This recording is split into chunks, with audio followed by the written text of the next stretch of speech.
Welcome to the Chinese Lore Podcast, where I retell classic Chinese stories in English. This is episode 54 of Journey to the West.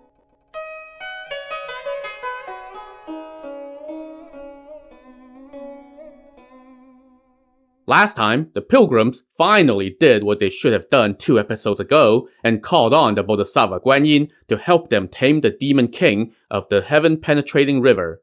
Then, they got a lift across the river from a giant turtle who was grateful to them for ridding the river of the demons. But when we left them, the pilgrims were freezing and starving on a mountain in the height of winter. They saw some buildings in the distance, but Sun Wukong said that those looked like trouble and forbade them from going anywhere near it. Instead, he flew off to beg for some food for Zang. Wukong found a farmstead about 300 miles to the south, but the old man living there was scared by his magic and refused to give him any food. In fact, we left off with the old man raising his cane to beat Wukong on the head for being a pest. Wukong, of course, was just amused by this. He let the old man gain 7 or 8 good whacks on his head, but they all felt like just scratching an itch. "This monk has a hard head," the old man exclaimed. "Old sir," Wukong chuckled, "you can hit me to your heart's content, but I'm keeping count. Every whack is 1 ladle of rice for me." The old man panicked. He tossed his cane aside, ran back inside the house, and shut the door, all the while shouting, "Ghost! Ghost!" His whole family panicked as well, and they hurriedly barred the front and the back doors. Seeing this, Wukong thought to himself, "That old scoundrel told me that they had started cooking some rice. I wonder if he's telling the truth. As the saying goes, Taoism transforms the worthy, while Buddhism enlightens the foolish. Let me go in and have a look." So he cast an invisibility spell, went inside, and strolled into the kitchen. There, he indeed saw a steaming wok, filled halfway with rice. Wukong shoved his alms bowl into the wok, filled it to the brim, and then took to the air and flew back toward where his party was waiting.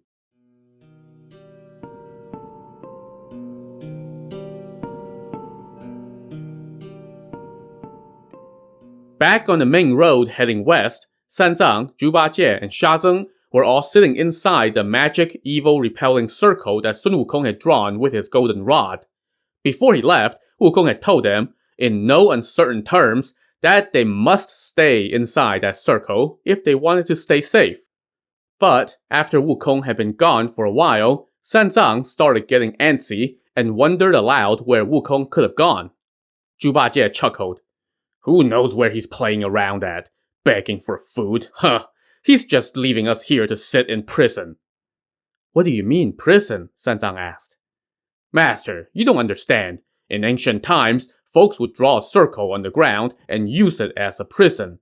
That monkey just drew a circle with his rod. He claims it's like a steel wall. But what if wild beasts or demons actually showed up? How could we fend them off? We would just get eaten." So first, when Zhu Bajie talked about how the ancients would draw a circle on the ground and call it prison, I think that's a reference to Ji Chang, the founding ruler of the Zhou kingdom. We actually covered that particular story in episode 22 of Investiture of the Gods, so go check it out there if you want a little refresher. Second, are you for real? How does one so quickly forget the instructions that Sun Wukong had given only a few hours earlier? Zang now asked Bajie how they should proceed, and Bajie said, "We are exposed to the elements here. If it were up to me, then we would just keep heading west. Once Brother Sun finds food, he can catch up to us quickly. Then, once he catches up, we can eat and keep going. That's better than sitting here and letting our feet freeze." And of course, Zang chose to listen to Dum Dum instead of following Sun Wukong's very clear instructions. He and his 2 remaining disciples stepped out of the circle, and Zang led the way on foot, while Sha Zeng led the horse and Bajie carried the luggage. Soon, they were approaching the buildings that they had seen from a distance earlier, and which Sun Wukong had told them, "Hey, do not go here under any circumstances." It was an estate that faced south. It was surrounded by whitewashed walls, spread in the shape of the Chinese character for the number 8. There was a gate tower with an inverted lotus-shaped entrance, all adorned with brilliant colors. The door stood half open. Zhu Bajie hitched the horse to the stone drum sitting outside the door. Sha Zeng set down the luggage, and Zang, trying to find some shelter from the wind, sat under the eaves by the door. Master, this must be the residence of some official, Zhu Bajie said. There's nobody out here. They must be inside, tending to the fire. You all sit and wait. Let me go have a look. Okay, but be careful to not offend them, Zang reminded him. I know. Since I joined the Buddhist school, I have learned a thing or two about courtesies. I'm no country bumpkin.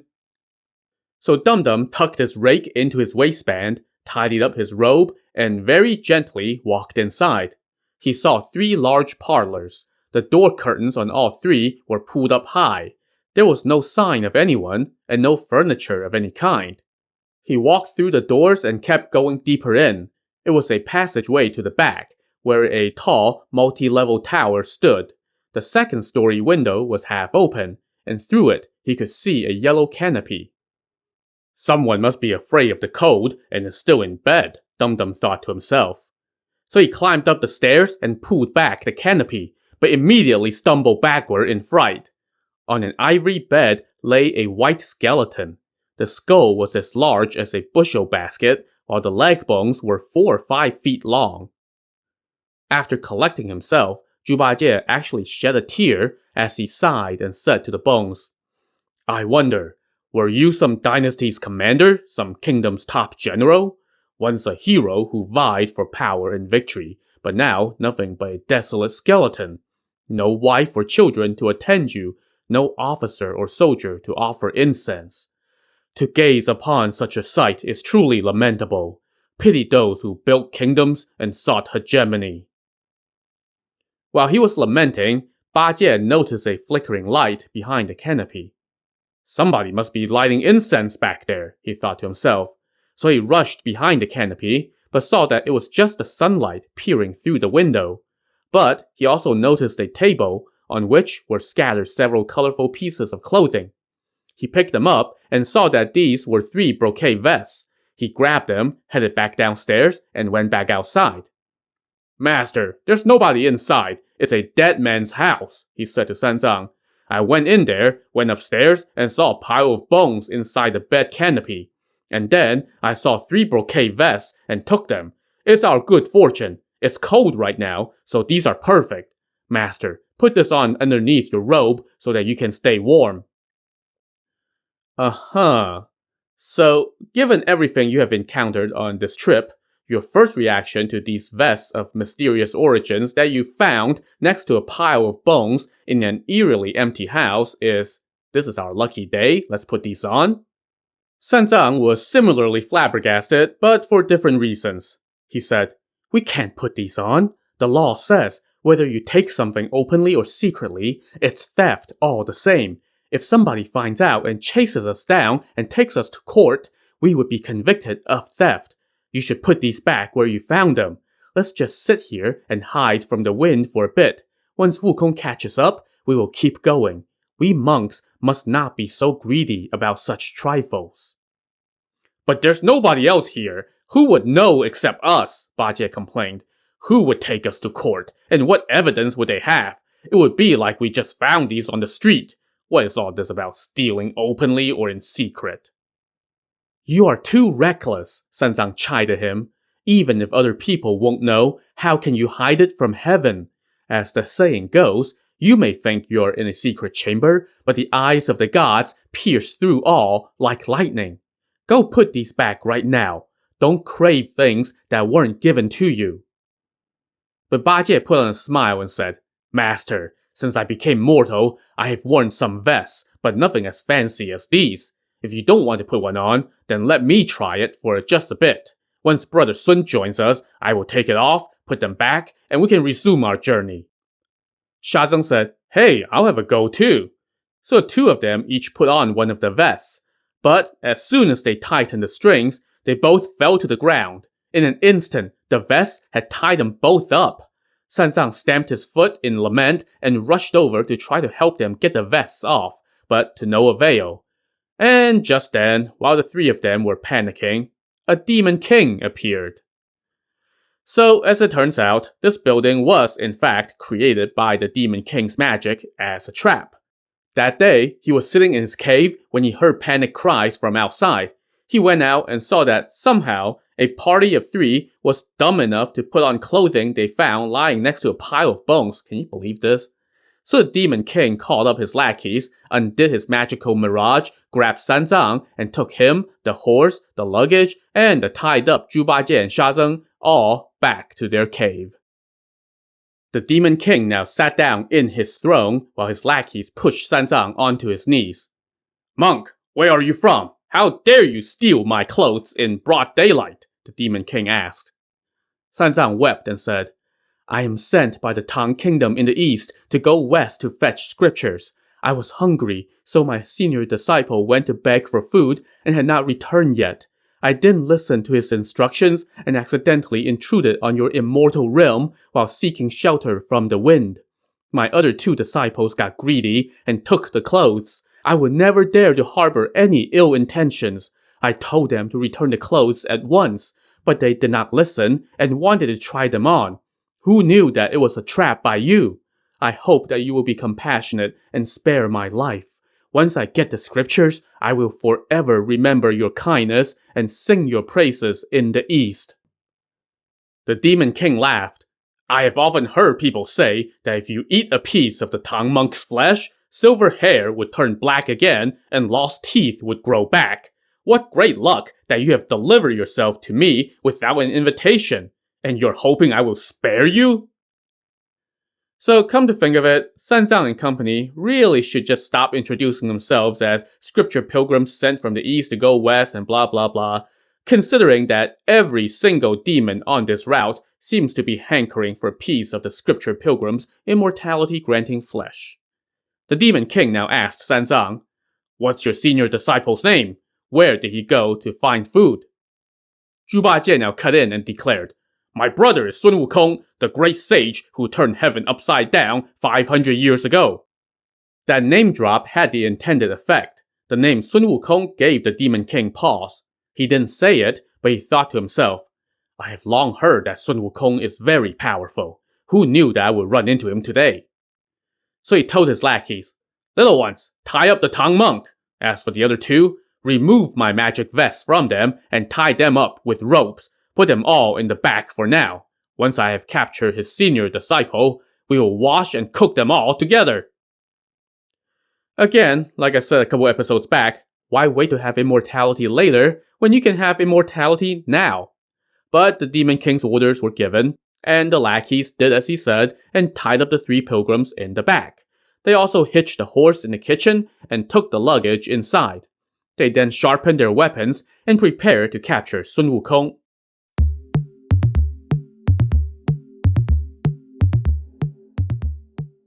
Let's go catch up with Wukong. After sharking some rice, he flew back to the spot on the mountain where the rest of his party were supposed to be waiting. But there was no sign of them, even though the circle that he drew still remained. He then turned and saw that the buildings that were visible in the distance before had vanished, and there were only crags and rocks. Crap. They must have fallen into a demon's hands, Wukong thought to himself with alarm. He then hurriedly followed the horse's hoofprints west. After a couple miles, he was worrying when he suddenly heard someone talking on a hill to the north. He looked and saw an old man wearing a coarse felt garment, a warm cap, and a pair of oil-treated boots that were not new but also not worn out yet. Behind that old man followed a young attendant carrying a sprig of wax plum blossoms. As they walked, the old man was chanting a song. Wukong set down the alms bowl, approached the duo, and greeted them. The old man returned his greetings and asked where he was coming from. Wukong did the usual introductions and explained that he had gone off to find food for his hungry master, who was supposed to be waiting right here. The old man chuckled and asked, "Does one of your 3 companions have a long snout and large ears?" Yes, Wukong replied. "And is there a glum-looking fellow leading a white horse and escorting a white-faced, chubby monk?" Indeed. You guys picked the wrong road. Don't look for them anymore. Worry about your own life first. That white-faced guy is my master, and the odd-looking ones are my fellow disciples, Wukong explained. We have all pledged ourselves to go west to fetch scriptures. How can I not look for them? I was passing through here earlier and saw that they went down the wrong road and stumbled into a demon's mouth, the old man said. Please tell me, what demon was that? Where does he live? I will go there to claim my companions so we can resume our journey west. This mountain is called Golden Pocket Mountain, and on the front side there is a Golden Pocket Cave, the old man said. In that cave lives a single-horned rhino king. He is very powerful and strong. Those three are doomed. If you go looking for them, even you might not survive, so you're better off not going. I don't dare to stop you or keep you. It's all up to you. Wukong bowed and said, Thank you so much for your guidance, but how can I justify not looking for them?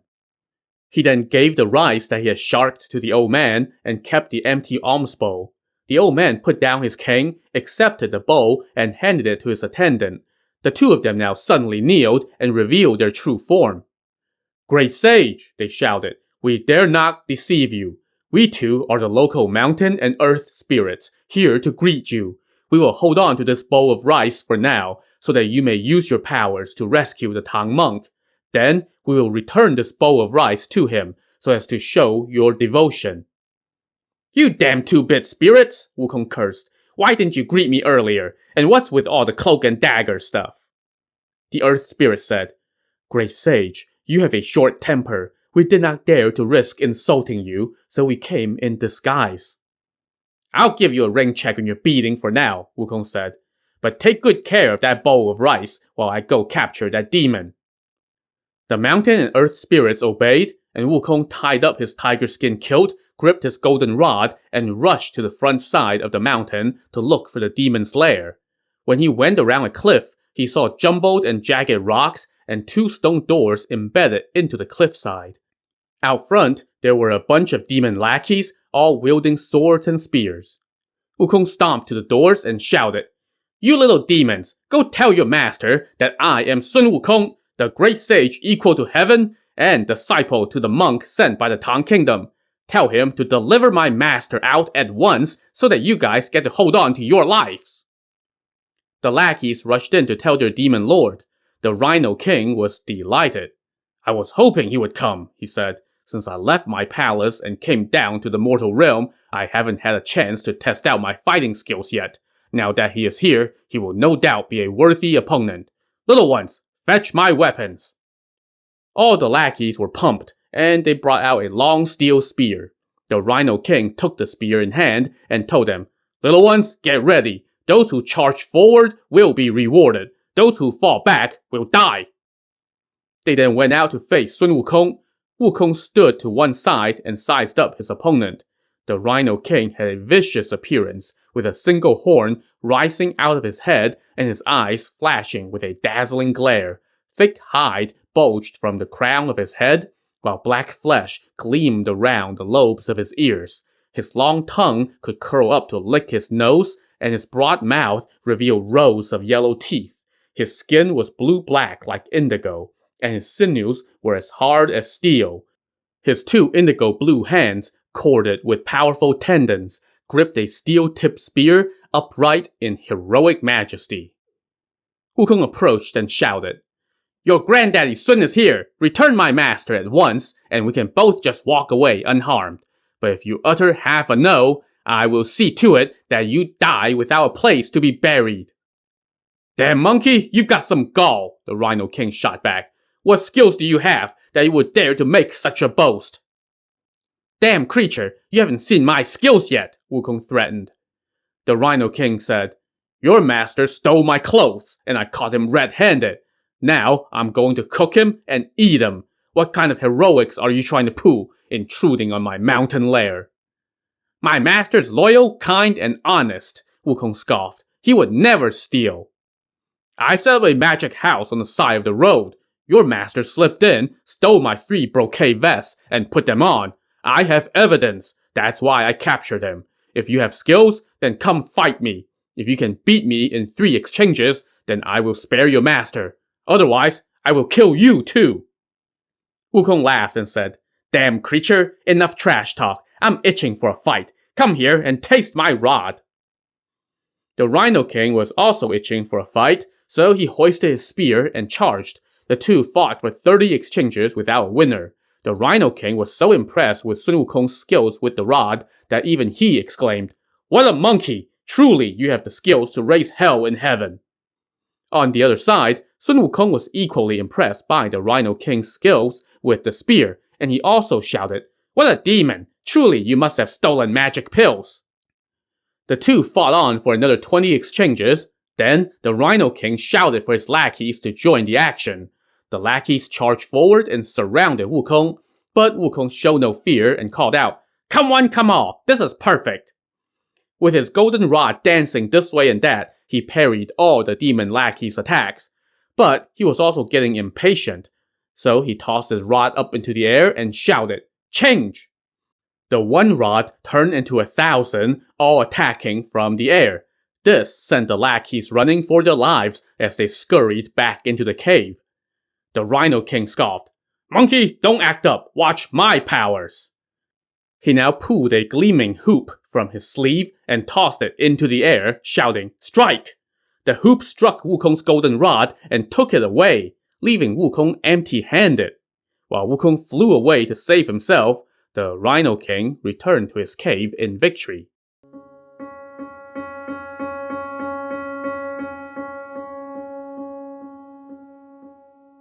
After fleeing the fight, Wukong landed on the backside of the mountain and started to cry, lamenting yet another calamity for his master. And then he thought to himself, "That demon recognized me. I remember him saying that I truly had the skills of one who could raise hell in heaven. He must not be a demon from the mortal realm.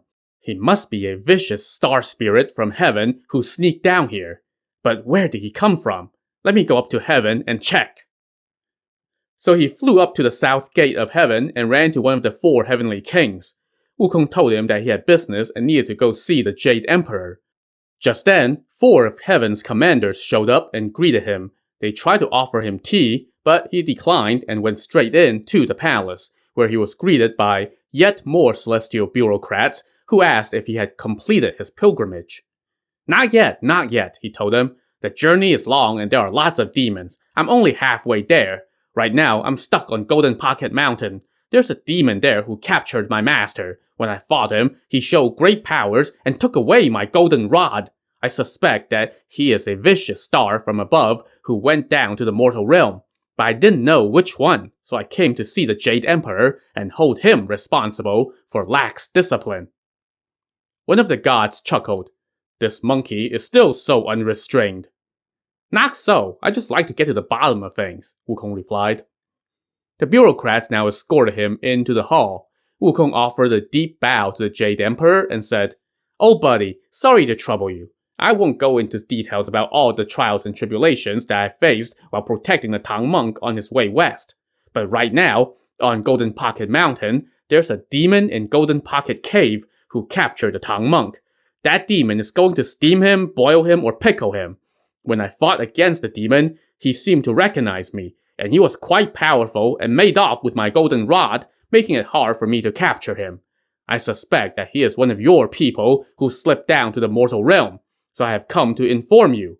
I hope you will exercise compassion and issue a decree and dispatch your celestial forces to capture that demon. I am overcome with trembling fear and the utmost respectful trepidation." As he finished, Wukong made another deep bow. Now this made one of the gods laugh and ask, "Monkey, why are you acting so deferential today?" "Well, I lost my golden rod," Wukong explained. Upon hearing Wukong's request, the Jade Emperor immediately issued a decree for every department to do a head count. Word came back that every god in heaven was accounted for, and nobody has snuck down to the mortal realm. "In that case, let Sun Wukong pick a few celestial generals to help him capture that demon," the Jade Emperor commanded. When the 4 heavenly kings relayed this to Wukong, he said, "Most of these celestial generals are no match for me. When I caused a ruckus in heaven, the Jade Emperor sent 100,000 celestial troops to capture me, but not one of them was my equal. They had to go bring in that guy Erlang in order to find somebody equal to my skills. And that demon is even more powerful than me, so how can these guys beat him? But one of the gods said, "That was then, this is now. As the saying goes, everything is subdued by something else. How can you disobey the Jade Emperor's edict? Hurry up and pick some generals. Don't delay." "In that case, I'm truly grateful to the Jade Emperor and will not dare to disobey his edict," said Sun Wukong, who, as we know, pretty much made his name disobeying the Jade Emperor's edict. "I shouldn't come away empty-handed from this trip," continued Wukong. "Please tell the Jade Emperor to send the pagoda-wielding Heavenly King, Li Jing, and his son Ne Zha. They also have several demon-taming weapons, so let's have them go face that demon and see how it goes. If they can capture him, then it's my lucky day. If not, then we'll figure out something else." So the Jade Emperor issued the command for Li Jing and Ne Zha to lead an army to go help Sun Wukong. When Li Jing met up with Wukong, the latter said to the Jade Emperor's envoy, "I'm grateful for the Jade Emperor sending these guys, but there's one more thing that I must trouble you about. I would like to have a couple gods of thunder at our disposal. When Li Jing is fighting that demon, have the thunder gods unleash a thunderbolt and strike that fiend on his head." The envoy agreed and informed the Jade Emperor, who promptly assigned 2 members from the Department of Thunder to the mission. This army of celestial reinforcement then followed Wukong and Li Jing down toward the mortal realm. To see how they will fare against the Rhino King, tune in to the next episode of the Chinese Lore Podcast. Thanks for listening.